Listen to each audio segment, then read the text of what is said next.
My name is Tara Rigdon. I am an instructional technologist for Forest County School District. I'd like to take just a few minutes to introduce myself. Just a little about me personally. I am a self-proclaimed nerd. I live in the nerd world. To support that, I feel like a professional student. I have a master's and I'm working on a doctorate. As a glutton for punishment, I keep tacking on classes. I'm also a bit of an unconventional and out-of-the-box thinker. Problem solving and procrastination are my strong points. It's a good thing I work better under pressure. As an educator, I've spent a majority of my career in the special education classroom. I've also served as a special education case manager. I have a strong proclivity to technology and I'm naturally good at it. It probably has something to do with being a good problem solver. This is my second year as an instructional tech, and I love my job. I feel like I get to enjoy the two worlds that I love most, and that's students and technology. It's a really good feeling when you don't feel like you're working, but you get to play all day. I've always been passionate about my career. Once a kid became one of my kids, they were always one of my kids. I always push the limits of tech in my classroom to find better ways of meeting the needs of my students and organizing the mountains of paperwork. With this new position of instructional tech, I have the ability to discover, learn, and teach strategies, tools, and tricks that help those rock star teachers become even more successful. Technology is ever-changing and improving. It's impossible to know everything and be able to use everything efficiently. Supporting students, parents, and administrators is super important, but my primary objective is to support the teachers on the front lines in the classrooms every day. Teachers are the most valuable resources we have in our schools. Technology can make teaching fun for both teachers and students. My goal is to collect and share useful resources and make it relevant, practical, and bite-sized so that technology is not this scary adversary, but it's a useful friend.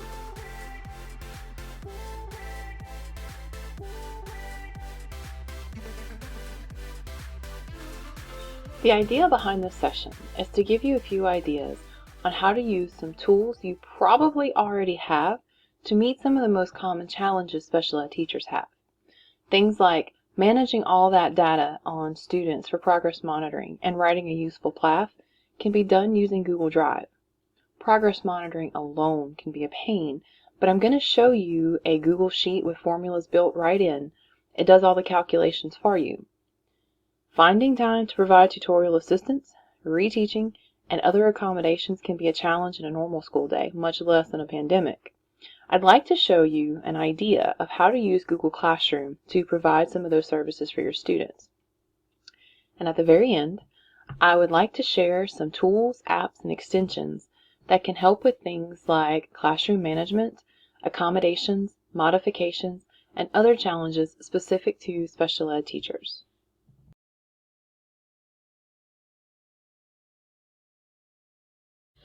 Okay, I want to start out kind of low and give you some ideas on using Google Drive to manage student data. So on my screen, I have a folder that I've already created. When I was teaching special ed, I had my inclusion students, I had several grades at one time, and I found the easiest way was to divide them by grade and then by placement, whether it was inclusion, resource, that type of thing, and by grade level. So the sample that I've created for you is a 7th grade inclusion setting. So in my folder, I've got one student's folder created. Now inside this folder, I'm going to start combining all of the things that I know I'm going to need eventually, and I'm going to put them into their own folders so that as the year progresses, I've got a place for them.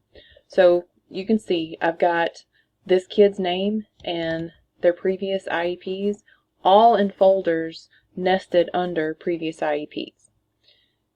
And on a side note, no. The first thing we're going to look at is managing student data in Google Drive. If you taught virtual classes last year, or if you've used Google for any period of time, you know that your Google Drive can become quite messy rather quickly. I want to show you an idea for organizing your students to keep individual student data all in one place. Now, each school district has a policy and procedures about what they will allow to be stored on Google Drive. I would highly recommend that if you have questions about your district's policy, then you contact your principal or your SPED director. Some districts don't like for copies of IEPs to be stored on Drive and shared, so check that out if you have any questions. Okay, the example I have prepared for you is a single 7th grade inclusion student.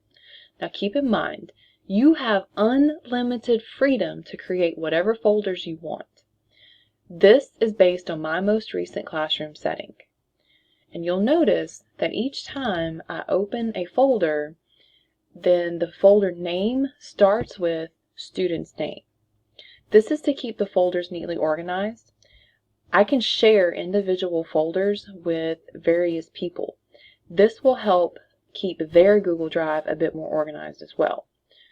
So to share a folder, I would simply right-click, hit share, and I can start typing the name of whoever I want to share it with as long as they are in my domain.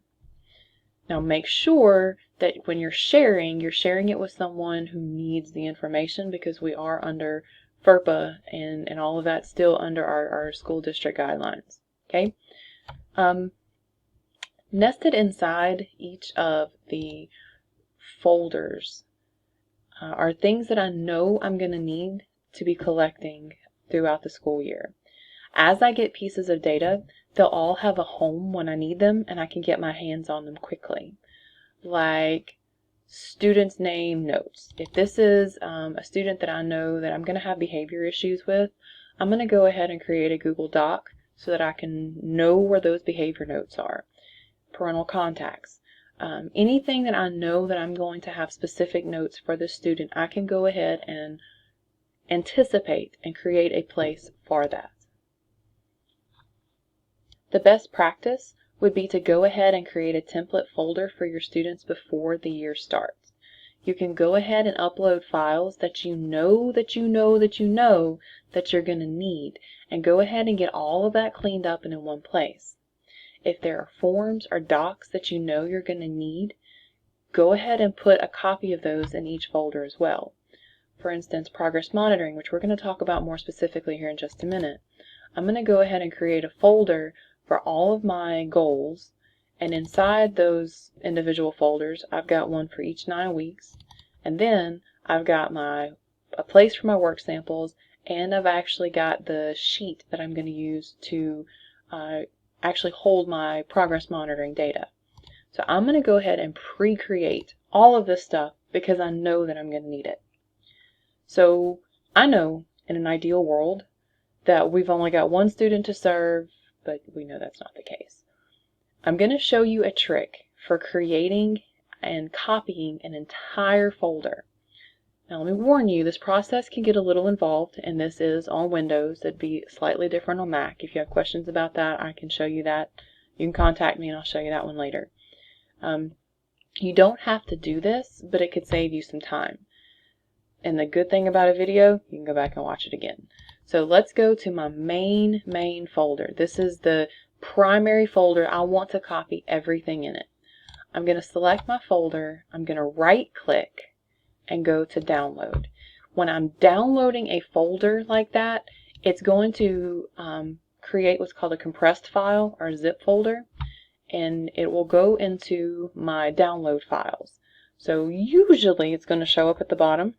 I'm going to click there, and if it doesn't just come up in your recent folder, you can go to downloads and it's going to be the most recent thing that you've got.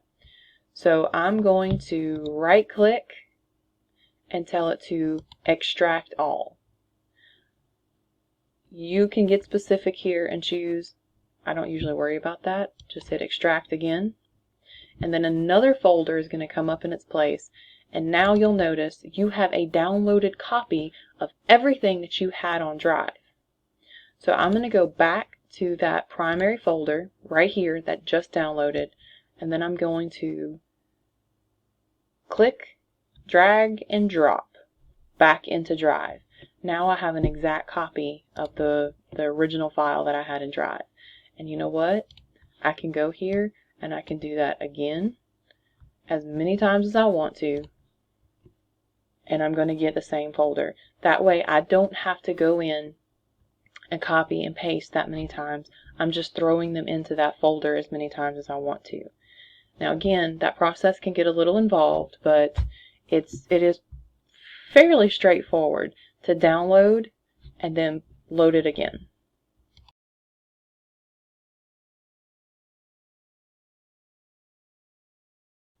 Let's talk about progress monitoring. Here's a sheet that will do all of those calculations for you. Yes, you heard that right. This sheet will figure out all of those nasty numbers that we hate to figure out, and it'll do it for us automatically with the formulas. Here's what the sheet looks like. I'll post a link to this sheet in the comments section, so if you'd like to use it and copy it for yourselves, you're more than welcome to. So let's take a look.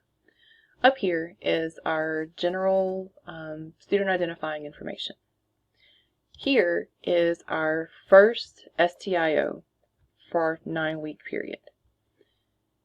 So this is the outcome that we want. We want the goal of 90%. So I'm going to take this 90 and put it here in my goal section. Now I have to have a baseline. My baseline says that this kid can do this particular skill at 25% accuracy at the moment. So in my baseline section, I'm going to put a 25. Look what it does. The red blocks, I'm not going to touch them. Those are formulas that have done all of the figuring for me. I didn't have to touch it. So this tells me that I have to get a 65% improvement over time, over the entire 9-week period, and that is a 7.2 something percentage points per week. So let's say I get my, whoops, that really shouldn't be there yet. So let's say I get my students to do their work, and I'm taking the work samples, and on the first week this kid gets a 35%. Notice my point. On the second week, I'm going to get my work samples and we're up to 50%. See, my blue line is telling me that yes, this kid's on track. Yes, my kid's on track. And we've also got our numbers here that are telling us that we're still good. So if you'll notice, all the way down, it's figuring it for us. We're not having to do anything. We've got some slipping going on. Then the kid decides, hey, I can actually do this. We're good. Fails one more time, and then we blow it out of the water. You have all of your data right here in one place. This is all we have to do. Now, let me show you how we can kind of modify this a little bit. At the very, very bottom, I can choose, let me move my screen a little bit. I can right-click and tell this to duplicate. Whatever is on this page at that moment, when I hit duplicate, it's going to create a brand new copy of that exact form somewhere else. So if I have a clean copy and I want to duplicate it to use for second 9 weeks, I can absolutely do that. I would change all of my information up here to make it match for second 9 weeks. I could do it again for third and do it again for fourth. That would put all of this one particular goal on one sheet. You can also go back out to your students folder, hit right click, and make a copy that way. And you would have one sheet for one goal for 9 weeks. Totally up to you, however you feel most comfortable doing this. But the short version of the story is this sheet will do every bit of the calculations for you where you have nothing to worry about. That is super, super cool, because from experience, progress monitoring is probably the most annoying thing. Here's the golden egg of what will make that easier for us.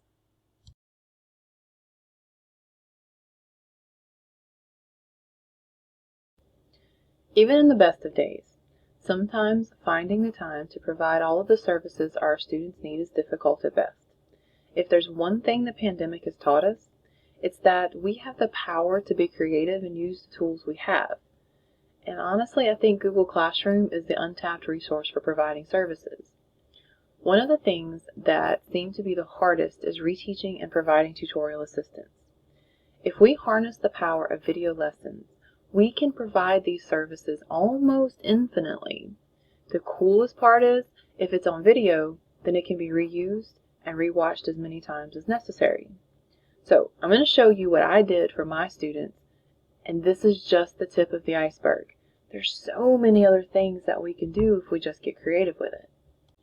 My idea was to take this same 7th grade inclusion class and take the work that the general ed teacher was giving and break it down into sections. I would make a video for each section of the worksheet, teaching it my way.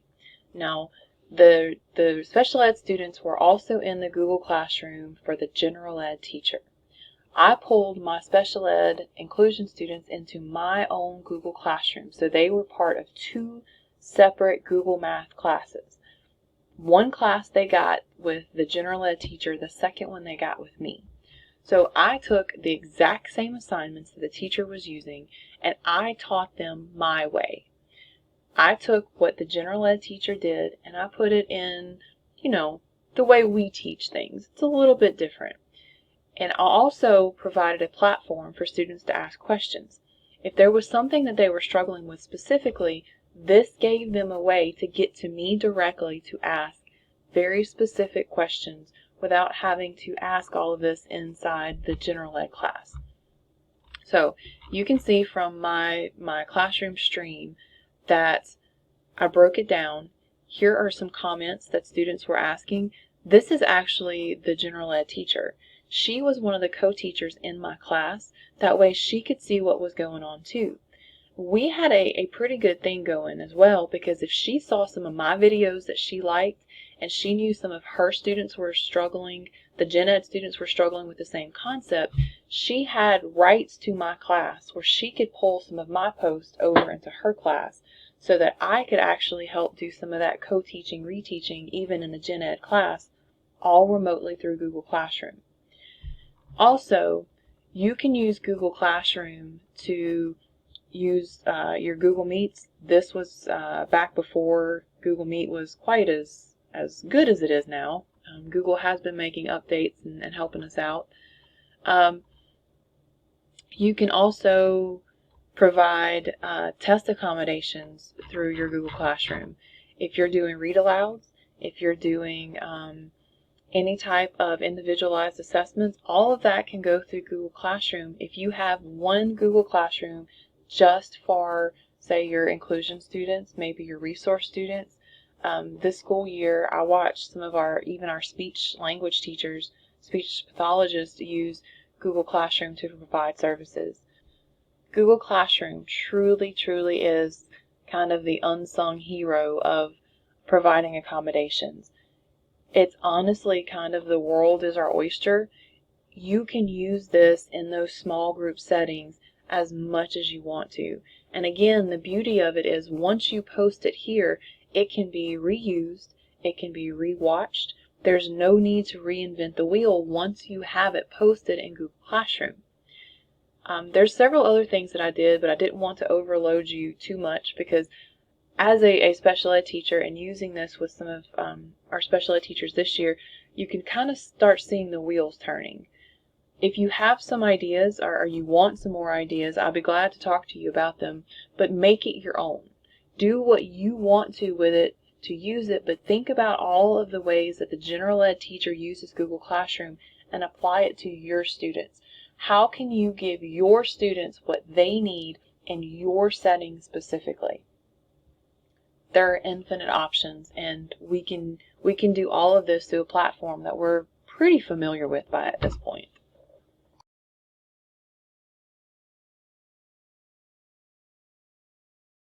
The last thing I want to show you is how to access the Google Web Store.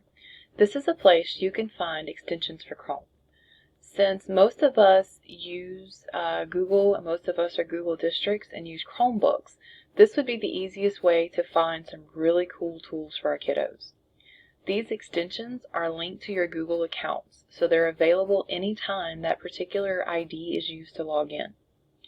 Sometimes, some of these extensions will be blocked on your school domains. If you come across one that you really like or you want to use and you get an error that it's blocked, you can contact your tech director or your instructional tech and let them know. They may allow it or open it up, so don't be afraid to ask. Obviously, security is super important, but don't be afraid to talk, to ask, to see what's out there.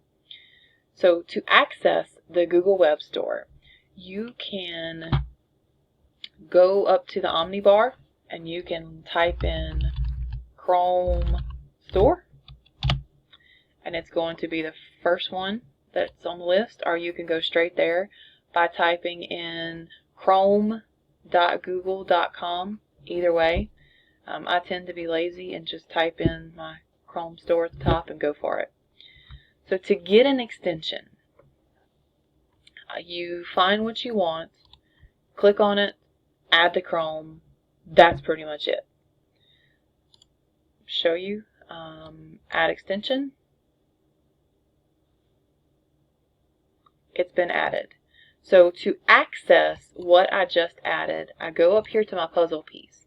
Here you can see all of the extensions that I have on my account. Yes, I have a lot of them. The one that I just added is right here. If I want it to show up for quick access, I can click the push pin, and the push pin will show it up on the bar. That way I can click it and get what I want immediately. Some extensions are just for fun. Some actually serve a purpose. One extension that you may find useful is called Video Mirror. Now, Video Mirror will flip the video that you see. There are times if you're using something like Google Meet and what you are showing on your Promethean board, your smart board, is flipped. It's reversed. If you click Video Mirror, it will reverse the image. So I found the application, the extension that I want. I added it to Chrome. I came up here and I find it in my list and I pinned it. So when I click Video Mirror, if I am in something like Google Meet and I click the button, it's going to flip whatever I see. Here's an example of what it'll do. And other extensions that you may like, Bitmoji, the Bitmoji craze, yes, there is an extension for that. You can click on Bitmoji with the extension and it loads them. You can save, copy, paste any of your Bitmojis from wherever, all right in Chrome. There's the Save to Drive. I really, really like this one. This is an extension that if I find something that I really like, I can click it. It captures the web page, it captures the address, and it will save it to my Google Drive. That way I can come back to it if there's something that I want to see later. Another one that you might like is also called Dark Mode. Dark Mode provides that contrast, kind of like our phones do now. It helps for students that may have visual impairments. Sometimes it even helps for those kids that have some attention issues as well. Dark Mode may be one to try out. Doc Hub is another good one. If you're uploading sheets, worksheets that are PDFs, Doc Hub is a free extension that will allow students to actually type on, write on, highlight, draw, anything on your PDF without having to do any modifications. It is basically a free PDF editor. Grammarly is one of my favorites. Grammarly is an extension that will basically help to correct your grammar. You know those times where you get to typing too fast and you may misspell a word, or your subject and verbs don't quite line up, or your verb tenses are kind of wonky? Grammarly will catch a lot of that for you, and it will give you options of ways to fix it. The primary part of Grammarly is free. There is another section that you can pay for. I don't have the paid version, but the free version alone catches so many errors. It's one I highly, highly recommend. Those are the main ones that I have, that I use, But also, if you notice, if you click on the puzzle piece and you can go to manage extensions, this is where you can figure out, do you want to remove them? Do you want them to still show up? This is all of the extensions that I personally have installed. One other one that you may enjoy is this IPEO visualizer. If you are using a document camera, this extension will actually act as the eyes of the camera, and it will broadcast through Google Meet fairly easily. It's a good one because it's not too much of a power hog. But I just want you to know that you have access to the web store. There's all kinds of fun things here. Custom cursor is one that the kids like to get a hold of. You can change the cursor, the pointer on your screen, to be all these really cutesy little animals, creatures. There are games, there's to-do lists. When we're talking about our special ed kids, we've got screen readers, we've got the contrasts. I've showed you some of those. There's timers. There's all kinds of options if you are looking for something very, very specific for your students.